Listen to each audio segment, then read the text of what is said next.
They demolished my family's 80-year-old bridge with a bulldozer at 6 a.m. on a Tuesday. Stood there filming on their phones, laughing while the stones my grandfather laid in 1943 crumbled into the creek. What they didn't know? I owned the only other road into their gated community. Every single one of those 85 houses. And I was about to turn their commute into a very expensive lesson about property rights. See, Darlene Pritchett, HOA president, real estate agent, professional bully, thought she could steamroll a quiet engineer because I wasn't the type to fight back. She was half right.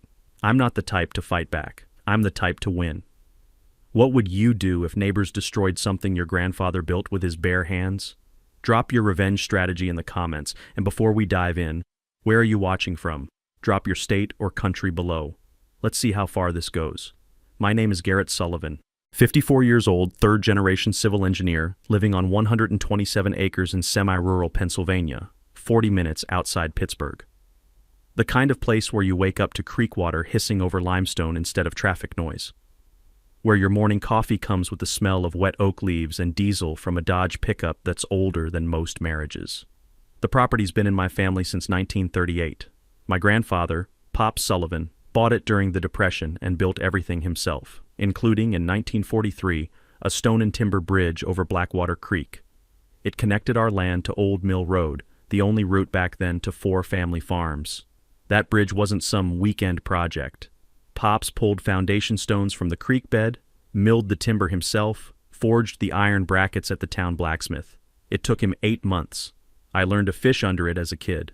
Helped my dad replace planks when I was 16. Every time I drove over it, gravel crunching under my tires, I heard Pops' voice. Build something right, it outlasts you.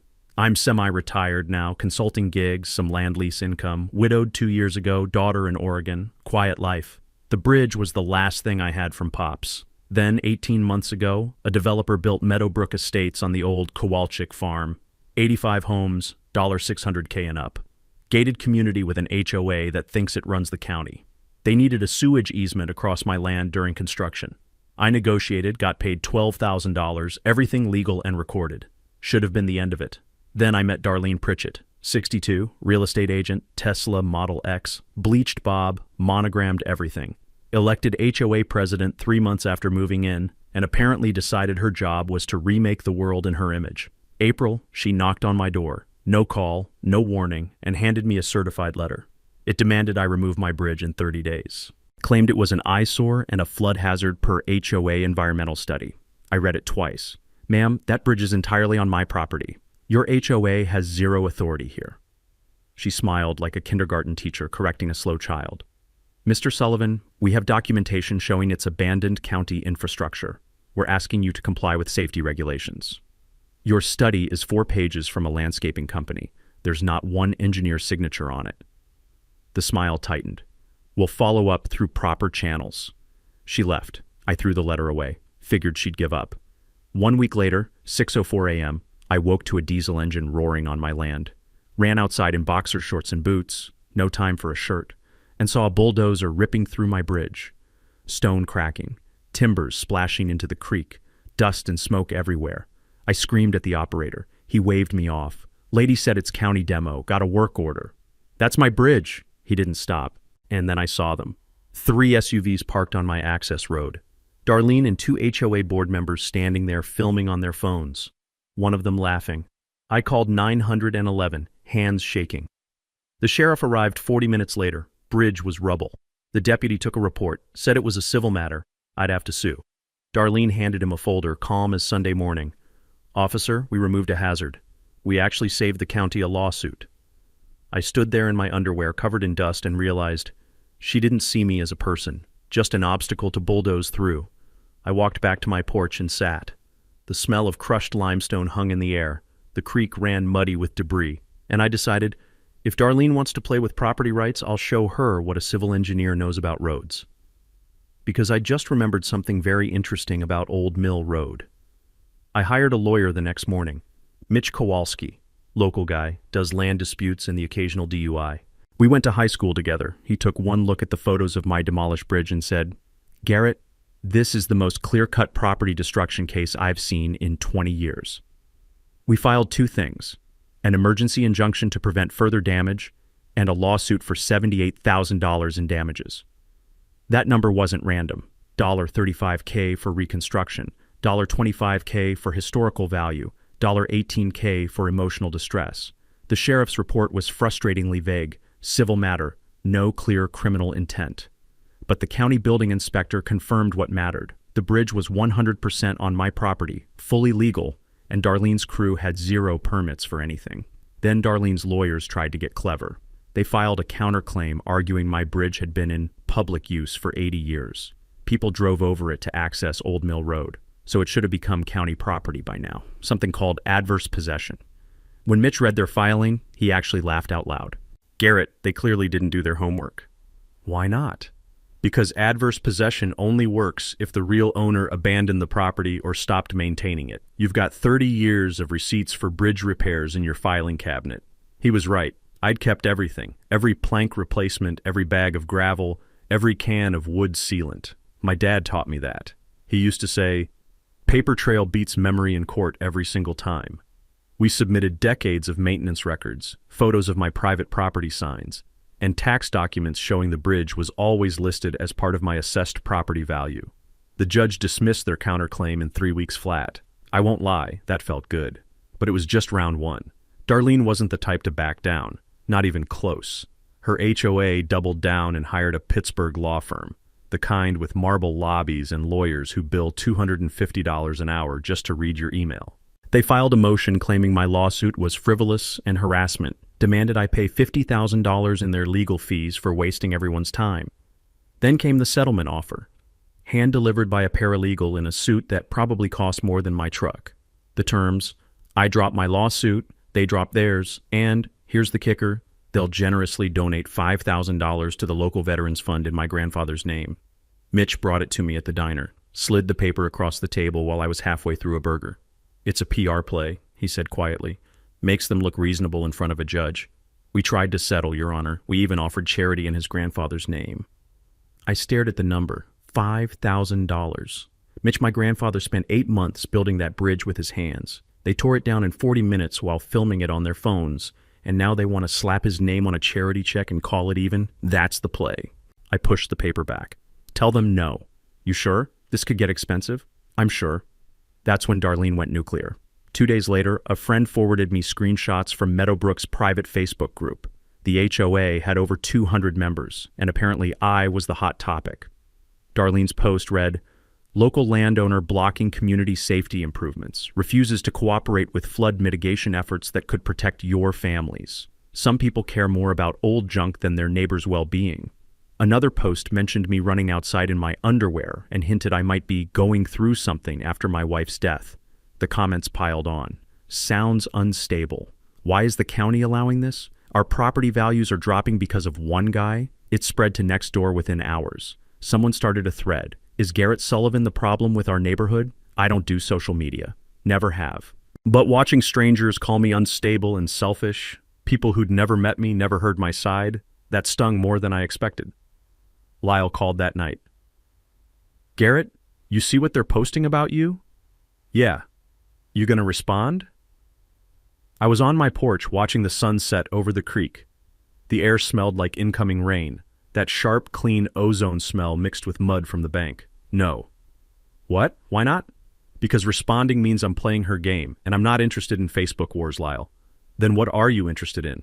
Winning. There was a pause. You got a plan? Working on it. I hung up and pulled out my old Rolodex. Yeah, I still have one. Actual paper cards in a spinning file. I'm 54. Sue me. I started flipping through names.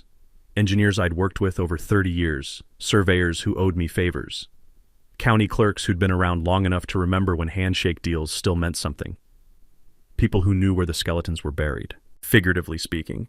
The next morning, Rosalie Chen called. She works in the county planning office, 15 years, knows every permit application, every zoning variance, every backroom deal that slides through when nobody's watching. Garrett, she said, voice barely above a whisper, I shouldn't be telling you this. Then don't, I said. I don't want you getting in trouble. Too late. Listen, Darlene's been pushing hard for expedited approvals on some expansion plans for Meadowbrook. New community center, tennis courts, the whole 9 yards. And she's been getting them pushed through fast, suspiciously fast. How fast? 90-day reviews getting done in 3 weeks. And here's the thing. Commissioner Todd Grisham is the one signing off on everything. I wrote the name down. Should I know him? He's Darlene's boyfriend. They bought a vacation condo together in Florida last year. Public record. Both names on the deed. I stopped writing. You're telling me a county commissioner is fast-tracking permits for his girlfriend's HOA? I'm telling you that property records don't lie. What you do with that information is up to you. Rosalie, I owe you dinner. Just be careful. These people have friends in high places. I hung up and smiled for the first time in days, because people with friends in high places always make the same mistake. They think they're untouchable. And when you think you're untouchable, you get sloppy. I spent the next 2 days at the county clerk's office pulling every file I could find. Property records, easement agreements, utility right-of-ways, old survey maps from the 1940s that smelled like dust and yellowed paper. I'm a civil engineer. I've spent 3 decades reading blueprints and legal descriptions that would put most people to sleep. But that day, I was hunting, and I found something big. But I didn't tell Mitch, didn't tell Lyle, didn't tell anyone. Because in poker, you don't show your cards until the pot's worth winning. Mitch called me Friday afternoon. Darlene's lawyers are pushing for a hearing next month. They want the judge to dismiss your case entirely and award them legal fees. Let them push. Garrett, you sound way too calm for someone about to get hit with a $50,000 judgment. I was standing at my window looking toward Meadowbrook in the distance. You could barely see it through the trees, but the streetlights were starting to flicker on as dusk settled in. Mitch, I need you to trust me on this. Trust you on what? Just keep filing motions, keep them busy. I'm working on something. Working on what? I smiled. Insurance. What I didn't tell him, what I wasn't ready to tell anyone yet, was that I just discovered how to make Darlene Pritchett wish she'd never heard the name Sullivan. It all came down to one beautiful, legal, completely ironclad word, easement. I spent the next week buried in county records like a detective in a bad noir film. Except instead of whiskey and cigarettes, I had coffee and 3-ring binders that smelled like 1987. 3 full days at the clerk's office. Martha, the main clerk, stopped asking what I needed after day 2 and just started pulling document boxes before I walked in. You looking for something specific, Garrett, or just hate sunlight now? She asked on day 3. I told her a little of both, and she laughed, the kind of laugh that said she'd seen plenty of property feuds in her 30 years behind that counter and knew exactly how this would end. I pulled every document tied to Meadowbrook Estates, building permits, utility hookups, sewage approvals, environmental studies, zoning variances. Created a spreadsheet, color-coded and cross-referenced like I was preparing for trial. My daughter would have been proud, or maybe concerned for my mental health. That's when I found the crack in Darlene's armor. Meadowbrook's sewage system, a private treatment plant serving all 85 homes, had received conditional approval from the Pennsylvania Department of Environmental Protection back in 2023. That word conditional is important. It meant temporary approval pending final upgrades and inspection within 18 months. I checked the deadline. 14 months ago.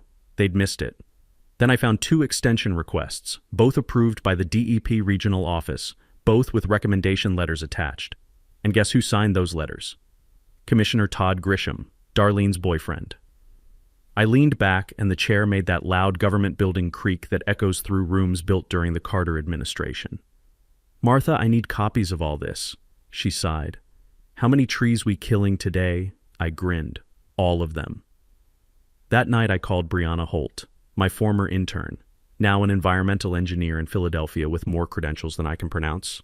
Garrett Sullivan, she answered over stadium noise. This better be good. Phillies are losing and you're interrupting my suffering. I explained the expired permit situation, and she whistled low through her teeth. If they're operating on an expired conditional permit, that's a violation. DEP won't catch it unless someone complains, but once it's flagged, mandatory inspection within 60 days. If the system fails, they could get shut down entirely. Residents would have to truck out sewage at $400 per household per month until repairs are done. Could take half a year. I asked if she could send me the complaint form. She paused. Garrett, you file this, you're going nuclear. You sure? I told her I'd think about it, but I didn't need to think long. The next day, Darlene made my decision for me. I got 3 county code enforcement citations delivered by certified mail, all dated the same day. First citation, unlicensed junk vehicle for my dad's 1979 F-150 sitting behind my barn. It had been there 15 years, never bothered anyone, Second, unsecured burn pile for an ash heap from clearing brush. Third, illegal signage, because my no trespassing signs were apparently 2 inches too tall per township code. Each violation carried $150 per day fines if not fixed within 10 days. I called the code enforcement officer, a nervous kid named Tyler who couldn't have been older than 24. Tyler, I've lived here my whole life. Why am I suddenly getting citations for stuff that's been here for years? He hesitated, then dropped his voice. Mr. Sullivan, I was told to drive by your property daily and document violations. I'm just doing my job. I asked who gave the order. He wouldn't say, but he didn't have to. Only one person had that kind of pull with the township. I took photos of the citations and texted them to Lyle. He called back immediately, furious. Garrett, nobody else in this township's gotten a citation in 6 months. This is targeted harassment. I told him I knew, and I told him what I was planning to do about it. There was a long silence on his end. Then he started laughing. That deep, wheezing laugh he gets when something's either brilliant or completely insane. You're really gonna do it? He asked. I said yes. Then I want a front row seat when this blows up, he said. That afternoon, I filled out Brianna's DEP complaint form, attached copies of the expired permit and Grisham's recommendation letters, and dropped it in the mail. Then I called Mitch and told him to file the code enforcement counter-complaint, harassment, selective enforcement, abuse of authority. While I had him on the phone, I asked him to pull one more document for me, the original plat map for Old Mill Road, dating back to 1952. He asked why. I told him I'd explain later, but I had a hunch about something that might change the entire game. He said he'd have it by end of week. I hung up and stood on my porch, watching the sun drop behind the tree line. The air smelled like fresh-cut grass from a neighbor's lawn and the faint diesel exhaust from Highway 29 a mile away. Somewhere in the distance, I could hear Meadowbrook's landscaping crew running leaf blowers, that high-pitched whine that never quite stops in gated communities. I smiled because in about 60 days, the DEP was going to show up at Darlene's door with clipboards and bad news, and she'd have no idea I was the one who invited them. Sometimes the best revenge isn't loud. It's paperwork filed in triplicate with a government agency that doesn't care who your boyfriend is. The code enforcement citations kept coming. Every 3 days, like clockwork, Tyler, the nervous code officer, would show up with a new violation. My mailbox was 6 inches too far from the road. My gravel driveway had excessive dust concerns. My firewood stack was visible from public right-of-way and constitutes visual blight. Each citation carried the same threat, $150 per day if not remedied within 10 days. I fixed the first few just to avoid the hassle, but by the 5th citation I stopped, called Mitch instead. This is harassment, he said flatly. Document everything. We'll bury them in court. But court takes time, and Darlene knew it. She was bleeding me with 1,000 small cuts, hoping I'd give up before the real fight even started.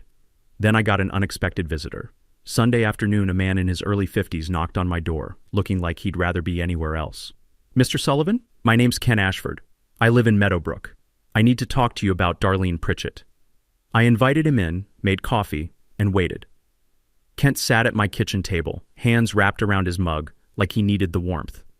I'm the HOA treasurer, he said quietly. Elected position, and I've been documenting financial irregularities for 6 months. He pulled a folder from his bag and spread documents across the table, bank statements, invoices, meeting minutes with dates that didn't match. Darlene's been paying herself consulting fees, $4,000 a month. It's not in the bylaws. Nobody voted on it. And this, he tapped an invoice dated the day after my bridge was demolished. She used HOA funds to pay for your bridge demolition. $28,000, listed it as emergency infrastructure repair, no board vote. She falsified the meeting minutes afterward to make it look legitimate. I stared at the numbers. $28,000 of other people's money, spent to destroy my family's bridge because she wanted it gone. Kent, why are you showing me this? He met my eyes. Because what she did to you was wrong, and because she fined my wife $500 for planting the wrong color roses. I'm tired of living under a tyrant. I asked if he understood the risk. If Darlene found out he'd leaked financial records to me, she'd make his life hell. He smiled grimly. She already does. At least this way I'm fighting back. I made copies of everything and shook his hand. You're a good man, Kent. He shrugged. I'm just an accountant who hates fraud. After he left, I sat with the documents and started piecing together the pattern. The expired septic permit. Todd Grisham's signed recommendation letters, the falsified HOA minutes, the embezzlement. It wasn't just about my bridge anymore. Darlene and her boyfriend had built a little empire of corruption, and they'd gotten away with it because nobody had bothered to look closely, until now. I picked up my phone and called Andrea Walsh, a local investigative journalist who'd written a few solid pieces about county corruption over the years. "Andrea, it's Garrett Sullivan. I've got a story for you." She sounded interested but cautious. "About the bridge dispute? I read about that." I told her it was bigger, much bigger. "How about county commissioners taking money from developers, HOA presidents embezzling and committing fraud, environmental permits being covered up?" Long pause. "Mr. Sullivan, if you're serious, I need documentation." I told her I had 400 pages of it. "When can we meet?" she asked. We met the next day at a diner halfway to Pittsburgh. I brought the binder. She brought a recorder and a legal pad. For 2 hours, I walked her through everything. The bridge demolition, the code enforcement harassment, Grisham's conflict of interest, the expired septic permit, Kent's financial records showing embezzlement and fraud. She took notes, asked sharp questions, requested copies of key documents. When I finished, she sat back and exhaled slowly. "This is a legitimate scandal," she said. "But I need to verify some of this independently before I can publish. Give me a week." I told her to take whatever time she needed, but to be careful, Darlene had friends in the county government. Andrea smiled. "Mr. Sullivan, I've been doing this for 15 years. I know how to protect my sources." She published 5 days later. The headline ran online first. "County Commissioner linked to developer in land dispute. Ethics questions raised." The article laid out Grisham's relationship with Darlene, the expedited permits, the campaign contribution from Meadowbrook's HOA PAC, with Darlene listed as treasurer. It didn't mention the embezzlement yet. Andrea was holding that for a follow-up once she verified Kent's documents independently, but the damage was immediate. The article got picked up by a Pittsburgh TV station. By that evening, news vans were parked outside the county courthouse. Grisham released a statement denying wrongdoing, but the county ethics board announced an investigation within 48 hours. My phone started ringing. Other reporters wanting interviews, township supervisors suddenly interested in my code enforcement complaints, even a few Meadowbrook residents reaching out to apologize. I didn't answer most of the calls, just sat on my porch, watching the sun set over the creek, and smiled. Because for the first time since that bulldozer showed up, Darlene wasn't controlling the story anymore. I was. And the best part? She had no idea how much more ammunition I still had. The road, the expired easement, the DEP complaint working its way through the bureaucracy. I was just getting started. Lyle texted me that night. "You magnificent bastard, she's spiraling." I texted back, "Good. The media firestorm around Grisham lasted 3 days before the real bombshell dropped." Andrea called me Tuesday morning, voice buzzing with energy. "Garrett, I verified Kent's documents. The embezzlement story runs tomorrow, but I wanted to give you a heads up, it's going to get ugly." I thanked her and hung up. Then I called Mitch. "It's time," I said. "Time to show them what I really own." Wednesday morning, while Andrea's embezzlement article was setting the internet on fire, Mitch filed 2 documents with the county. First, formal notice that I was withdrawing public access to Old Mill Road, effective in 30 days. Second, notification that the utility easement Meadowbrook had been using for sewage and power lines across my property had expired due to a clerical error in the original agreement, and I was not renewing it.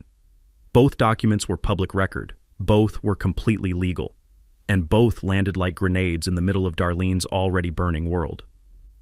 My phone rang within an hour, county engineer's office sounding panicked. "Mr. Sullivan, we're reviewing your filing about Old Mill Road. Our records show this as a public road."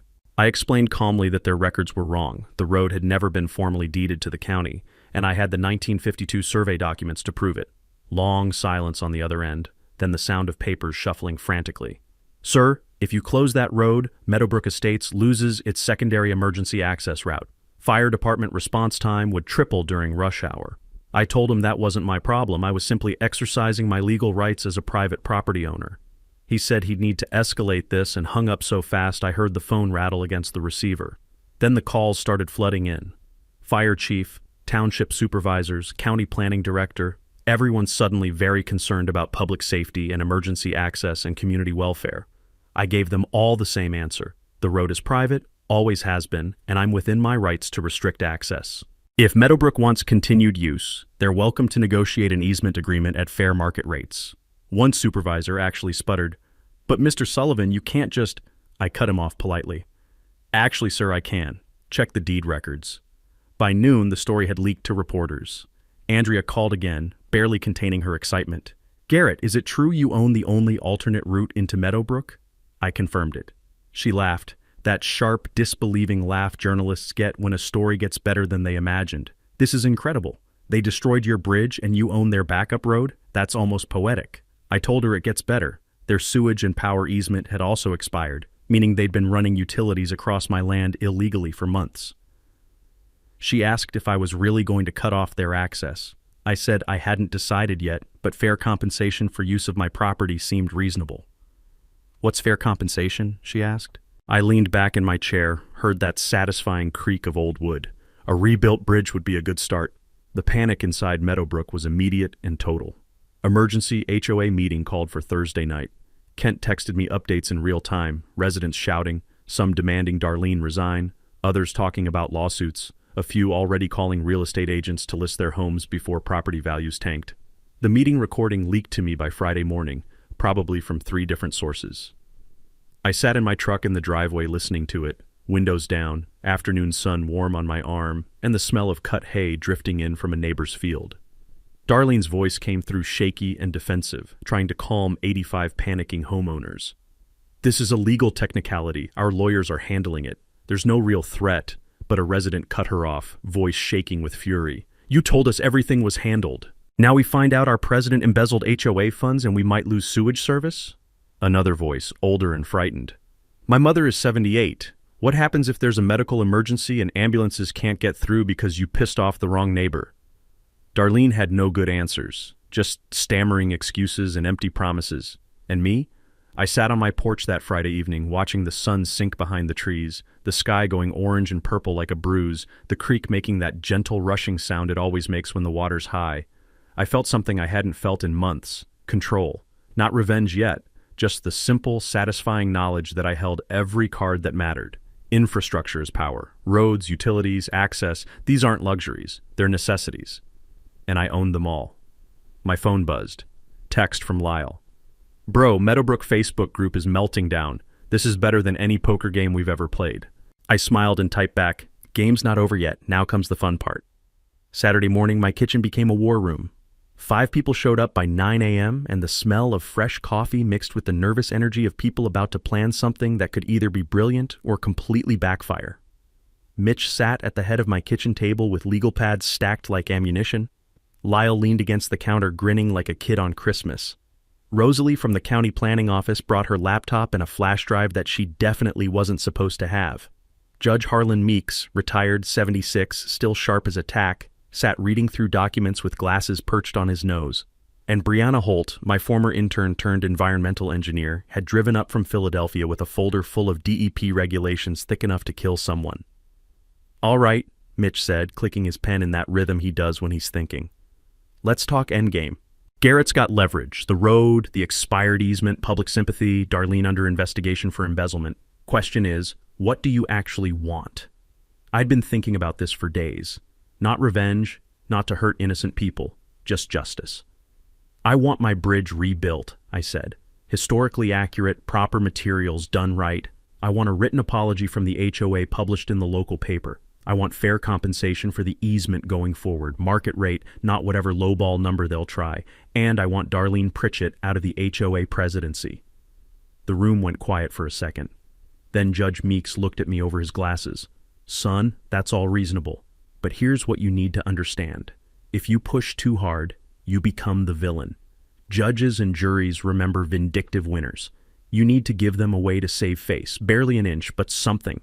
Lyle snorted. "Judge, she demolished his grandfather's bridge while filming it and laughing. How much face does she deserve?" The judge smiled slightly. "Legally? None. Strategically? Just enough that Garrett walks away looking like a hero instead of a bully." I asked how we do that. Brianna jumped in first. "The DEP complaint I helped you file is already in the system. They'll inspect Meadowbrook's sewage treatment plant within 60 days. When, not if, when it fails inspection, the state mandates upgrades or shuts them down. That's not you being vindictive. That's bureaucracy doing what it does." Rosalie nodded. "Same with the ethics investigation on Grisham. That's official now. Once those findings go public, it shows a pattern of corruption that has nothing to do with personal revenge. You're just the citizen who noticed and reported it. Lyle grinned. So you're letting the government be the bad guy while you sit back looking reasonable. I love it. Mitch pulled out a draft settlement proposal, 40 pages, exhibits attached, the kind of document that makes normal people's eyes glaze over but makes lawyers weep with joy. Here's the play. We request a public mediation hearing at the township supervisors meeting. It's recorded, it's open to the public, and Darlene can't hide behind her lawyers in some private conference room. You present your terms in front of residents, media, everyone. If she accepts, great. If she refuses, you look reasonable and she looks like the problem. I liked that. Sunshine is the best disinfectant, as they say. Judge Meeks tapped the document. Terms need to be specific. No vague language she can weasel out of later. Brianna suggested numbers. For the easement renewal, $500 per month for 20 years. That's fair market rate for commercial utility access in rural Pennsylvania. I checked 3 comparable properties. For the bridge reconstruction, you get bids from 3 licensed contractors and the HOA pays the median bid. No negotiation, no substitutions. Mitch wrote it down. And the apology? I thought carefully. It needs to name me personally, name my grandfather, acknowledge that the demolition was unauthorized and wrong, and it runs in the Township Gazette for 2 consecutive weeks, plus gets posted at the Meadowbrook main entrance where everyone can see it. Rosalie grinned. Oh, Darlene's going to hate that. I shrugged. She should have thought about that before she brought the bulldozer. Then we talked risks. What if Darlene flat out refused? Mitch explained I could legally close the road and terminate the easement, but it would hurt innocent residents, and public opinion could turn against me. You don't want to be the guy who blocked Grandma's ambulance, he said bluntly. Judge Meeks suggested a compromise. Close the road to regular traffic, but grant an exception for emergency services. Fire trucks, ambulances, police, they still have access. Soccer moms and commuters? They take the long way around Highway 29. That pressures the HOA without endangering lives. Brianna added, same with utilities. You don't shut them off immediately. You notify them the easement expired and give 30 days to negotiate renewal. They ignore you, then you pull the plug. We spent another hour on contingencies. What if she countersues? What if residents start a petition? What if the media spins this against me? By the time everyone left around noon, I had a plan that felt bulletproof and a binder so thick you could use it as a doorstop. Lyle was the last one out. He clapped my shoulder at the door. Garrett, I've known you 30 years, never seen you like this. I asked what he meant. He grinned, focused, a little scary, honestly. Remind me never to piss you off. I laughed. Lyle, I'm not scary. I'm just an engineer who actually read the contracts. After they left, I stood at my kitchen window looking toward Meadowbrook. You could barely see it through the trees, but I knew it was there. Those perfect streets and matching mailboxes and the HOA president who thought rules didn't apply to her. The house smelled like coffee grounds and old paper, that musty scent legal documents get when they've been photocopied too many times. Outside, a crow landed on my porch railing and cocked its head at me, like it was asking what came next. I smiled. What came next was simple. I was going to give Darlene Pritchett exactly one chance to do the right thing, and when she didn't take it, because people like her never do, I was going to show her what happens when you tear down a bridge owned by someone who actually knows how infrastructure works. Darlene's world was collapsing, and desperate people do desperate things. I should have seen it coming. Monday night, 2:30 a.m., I woke to chainsaws ripping through the darkness. Not distant, close, on my land. I grabbed my phone, pulled on boots over sweatpants, and ran outside. 2 men I'd never seen were cutting down oaks along Old Mill Road's boundary, dropping 60-year-old trees across the road in clouds of sawdust. The smell of fresh-cut wood and chainsaw exhaust filled the air, mixed with that sharp ozone scent night air gets in Pennsylvania spring. I started filming as I ran toward them, shouting over the noise. This is private property. What the hell are you doing? The guy running the chainsaw looked up, saw me, yelled something to his partner. They dropped tools and sprinted for a white rental pickup. I got close enough to film faces, got the truck in frame as they peeled out, gravel spraying, called 911 immediately, hands shaking. Told the dispatcher vandals were destroying my property, gave the location, said I had video evidence. She said a deputy was 20 minutes out. I walked the damage with my phone flashlight. 4 trees down, 2 completely blocking the road, 2 more halfway cut and leaning dangerously. If I hadn't woken up, they'd have finished and Old Mill Road would have been impassable for weeks. The message was clear. If they couldn't negotiate access to my road, they'd make sure nobody could use it. Destroy the leverage. I stood there surrounded by sawdust and the sound of settling branches, feeling my jaw tighten. This wasn't a legal fight anymore. This was war.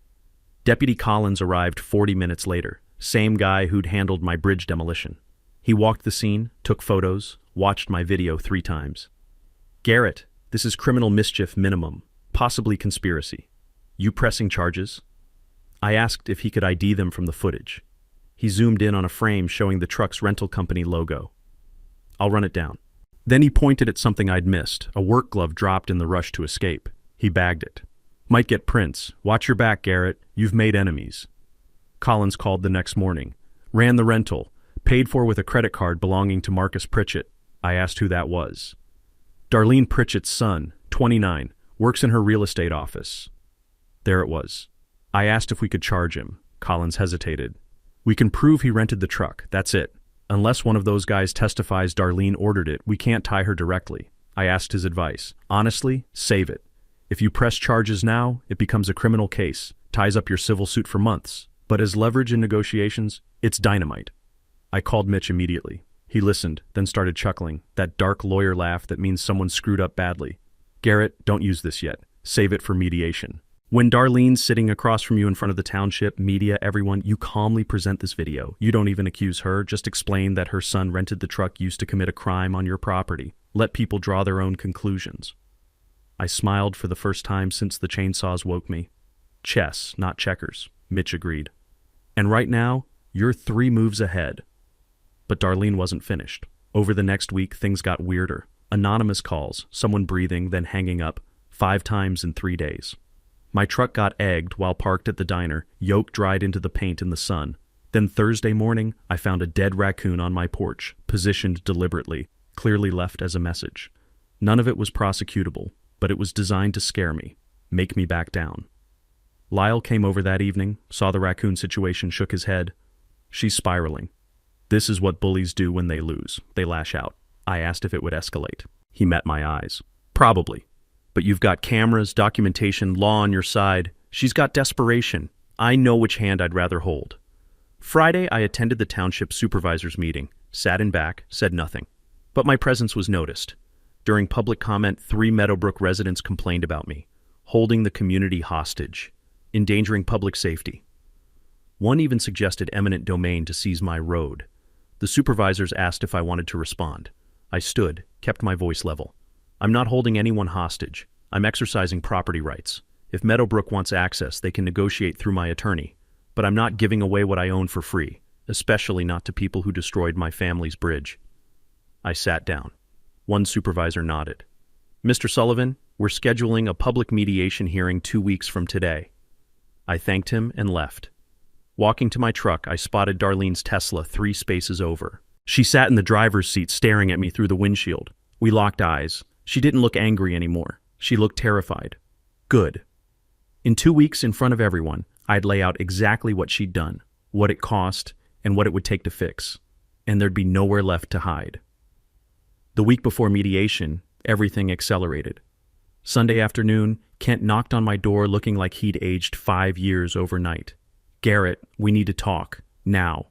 I let him in, made coffee that neither of us drank, and waited. He pulled out a laptop and a stack of documents printed so hastily the pages were still warm. I got removed as HOA treasurer Friday. Darlene called an emergency board vote, said I was creating unnecessary conflict. 3 of her cronies voted me out. He opened the laptop. But before they locked me out of the accounts, I downloaded everything. 2 years of bank statements, every transaction, every invoice. He turned the screen toward me. Highlighted line items told a story that made my stomach turn.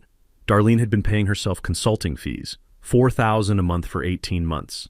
$72,000 total, never approved by residents, never even mentioned in meeting minutes. Then there were vendor payments to her nephew's landscaping company, her brother-in-law's HVAC business, all inflated beyond reason. "Conservative estimate," Kent said quietly. "She's funneled about $200,000 out of HOA reserves into family pockets." I stared at the numbers, feeling that cold anger you get when you realize someone's corruption goes deeper than you imagined. "Kent, why bring this to me? Why not the police?" He closed the laptop and I heard that plastic click that sounds too loud in a quiet room. "I tried. Filed a DA complaint Friday. They said it's a civil matter. Hire a lawyer and sue. They won't prosecute unless there's clear fraud, and Darlene's been smart. Everything's documented as business expenses, just massively inflated and paid to relatives. It's corruption the legal system won't touch. He met my eyes. So I'm bringing it to you. You're the only person fighting her and actually winning. I called Mitch immediately, put him on speaker. After Kent walked through the documents, Mitch whistled low. This is textbook self-dealing and breach of fiduciary duty. HOA members can sue her personally, and Garrett, this destroys what's left of her credibility before mediation. I asked if we could use it directly. Mitch thought carefully. You're not a Meadowbrook resident, so their finances aren't your fight. But if Kent goes public... Kent didn't hesitate. I'll testify. I'll give interviews. Whatever it takes. She's been stealing from 85 families, including mine. I called Andrea Walsh. Within 2 hours, she was at the diner, laptop open, cross-checking Kent's evidence against public records. Mr. Ashford, I'll need to verify this independently before publishing. Kent handed her a flash drive. Everything's there. Bank records, invoices, meeting minutes. Verify however you need. She looked at me. Garrett, this doesn't directly involve your dispute. I shrugged. I know, but it's the truth, and I'm tired of watching her get away with things. The article dropped Wednesday morning, 3 days before mediation. Meadowbrook HOA president accused of self-dealing. Documents show suspicious payments to family. Andrea had contacted vendors, confirmed inflated pricing, got one to admit giving Darlene referral kickbacks. She'd interviewed 4 residents anonymously. The story was bulletproof. By noon, Meadowbrook's Facebook group was melting down. Residents demanding Darlene resign, threatening lawsuits, starting recall petitions. The DA's office suddenly decided to review the matter. And Darlene? Complete silence. No statement, no defense. Her office voicemail full. Social media dark. Thursday night, Kent texted, emergency HOA meeting, board voting on Darlene's removal. FYI. I didn't attend. Wasn't my place. But Kent sent updates. 70 residents packed the room. Darlene tried defending herself, claimed payments were standard practice and approved by previous boards. Nobody bought it. The board voted 4-1 to remove her as president effective immediately. Then residents voted to suspend her membership pending a full audit and potential legal action. Kent's final text. She walked out, people shouting the whole way to her car, "It's over." I sat on my porch reading those texts as dusk settled. The air smelled like coming rain, that heavy, electric smell that makes your skin tingle. The creek was running high, making more noise than usual, and in the distance I heard a dog barking at something only it could see. My phone rang, Lyle laughing. "Did you see? She's finished. They're talking criminal charges. And mediation's Friday, she's showing up with nothing." I told him I'd heard. He kept going. "Garrett, you won. She's destroyed." But that's not how it felt. Winning wasn't about destroying Darlene. It was about getting what I was owed. And I wasn't owed her humiliation. I was owed a bridge. I called Mitch. Friday's mediation, I want to be clear. I'm not going there to gloat or twist the knife. I'm going to get my bridge rebuilt and move on with my life. Long pause on his end. Garrett, you're more generous than she deserves. But don't give away too much. She still owes you everything. I watched the sun disappear behind the tree line, turning the clouds the color of a fresh bruise. Mitch, I know what she owes, but I also know Pops wouldn't want me winning by being cruel. He'd want me winning by being right. Mitch chuckled softly. All right then, see you Friday. Let's finish this. Friday night, 7 p.m., the township municipal building was packed beyond capacity. Fire marshal limit was 150. At least 200 people crammed inside, standing along walls, sitting in aisles. The air smelled like burnt coffee and nervous sweat and that old building mustiness government offices get. 3 TV crews. Live stream running with over 5,000 watching. I sat at one table with Mitch. Across from us, Darlene and a lawyer who looked fresh out of law school, probably the only one willing to take her case. She looked diminished. Hair not perfect. No Tesla keys. No monogrammed anything. Just someone who'd run out of road. Supervisor Chen spoke first. This mediation addresses the dispute between Mr. Garrett Sullivan and Meadowbrook Estates HOA. Mr. Sullivan requested this hearing. Please proceed. I stood. Didn't need notes. I'd lived this story for 2 months. Supervisors, neighbors, media, thank you for being here. I'll keep this simple. I clicked Mitch's laptop. Photos appeared on the screen. My bridge before demolition, 80 years old and solid. April 16th, 6:04 a.m. Meadowbrook HOA President Darlene Pritchett ordered this bridge demolished. built by my grandfather in 1943, on my property, fully legal, destroyed without permission, without permits, without authority. Next photo. The bulldozer mid-demolition, Darlene and board members visible in background with phones. Here they are watching and filming. One is laughing. The room went silent except for camera shutters. I clicked through Facebook screenshots. After destroying my bridge, Miss Pritchett called me unstable on social media, claimed I was blocking safety improvements. Next, code enforcement citations. Then came harassment, weekly violations for things that existed on my property for decades. Code enforcement admitted they'd been ordered to target me. Darlene's lawyer whispered urgently. She stared at the table. Then this. I played the chainsaw video. Men cutting trees at 2:30 a.m., fleeing when confronted. Sabotage attempt. Sheriff traced the rental truck to Marcus Pritchett's credit card, her son. Murmurs rippled through the crowd. Darlene went pale. I haven't pressed charges because I'm not interested in revenge. I want justice. I turned off the projector and faced the room directly. During this fight, I discovered something. I own Old Mill Road, the private road that's Meadowbrook's emergency access. I have the 1952 deed, their utility easement for sewage and power, expired 14 months ago due to their clerical error. They've been operating illegally. Several Meadowbrook residents looked sick. I could close that road tomorrow, terminate utilities. Legally, I'd be within my rights. I paused. But I won't, because that punishes innocent people. And they're not who I'm angry at. I pulled out papers. Here's what makes this right. Meadowbrook pays $78,000 for bridge damages. They fund reconstruction. Historically accurate, about $120 total. Written apology published in the Gazette for 2 weeks. New easement, $500 monthly for 20 years, plus free emergency vehicle access because I'm not cruel. And all harassment stops. No more weaponized code enforcement. No more sabotage. No more attacks. I looked at Darlene. You thought you could bulldoze a quiet engineer because I wouldn't fight back. You were half right. I didn't fight back. I fought smart. Read the deeds, pulled the permits, documented everything. My voice dropped. My grandfather spent 8 months building that bridge with his hands. You destroyed it in 40 minutes while laughing. So here's what happens. Meadowbrook accepts these terms, or I close Old Mill Road Monday and terminate utilities in 30 days. The room erupted. Reporters shouting, residents yelling questions. Chen gavelled for order. After a chaotic minute, he called 15-minute recess.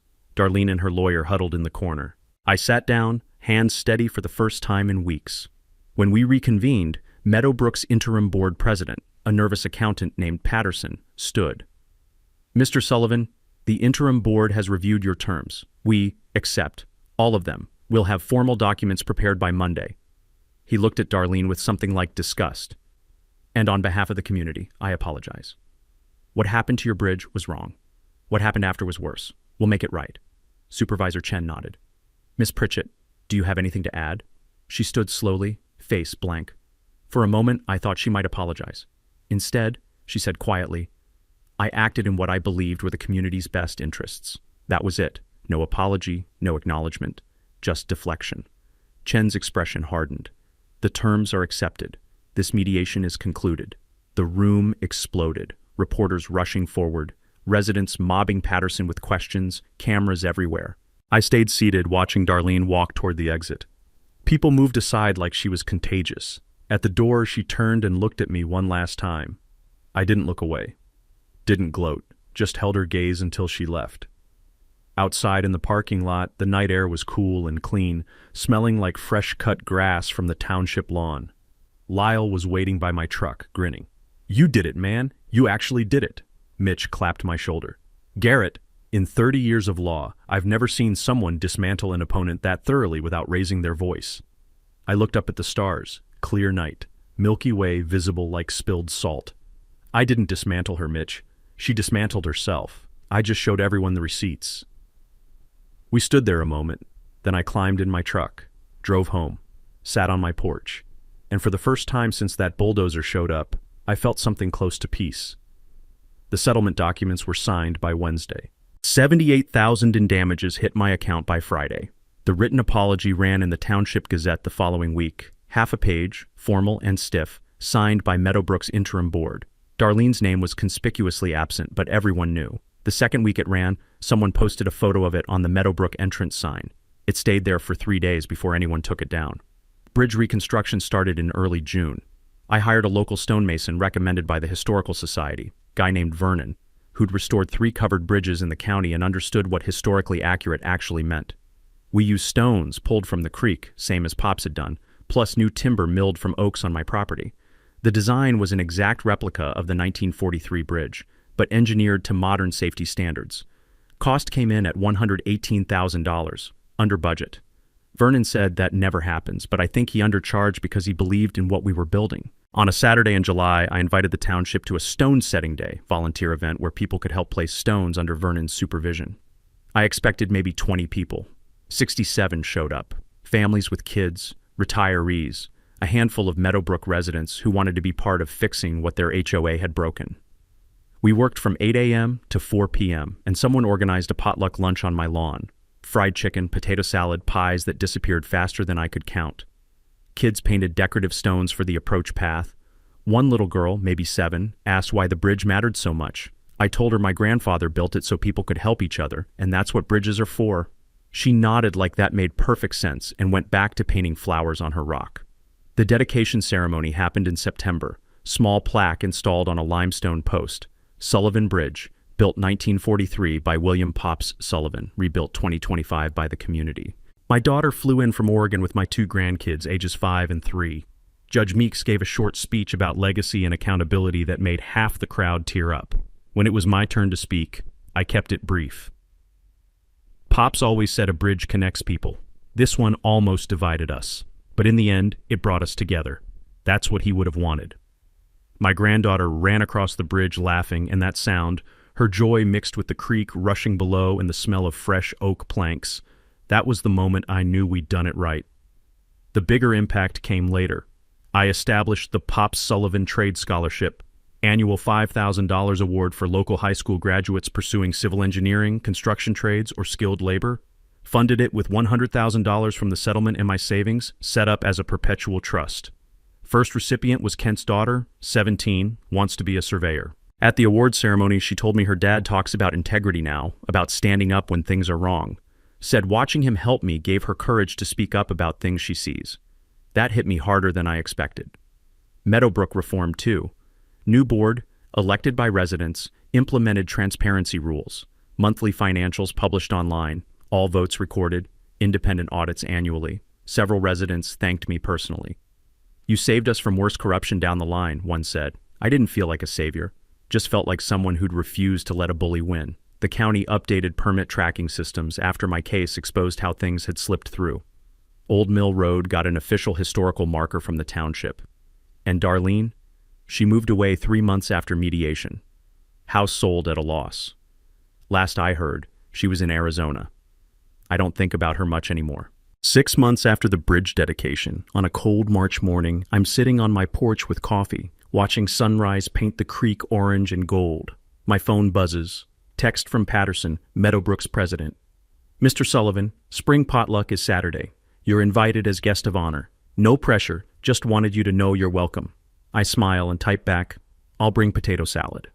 Later that day, I walk down to the bridge, run my hand over the stones, smooth and solid. Moss already starting to grow in the mortar gaps like it's been there forever.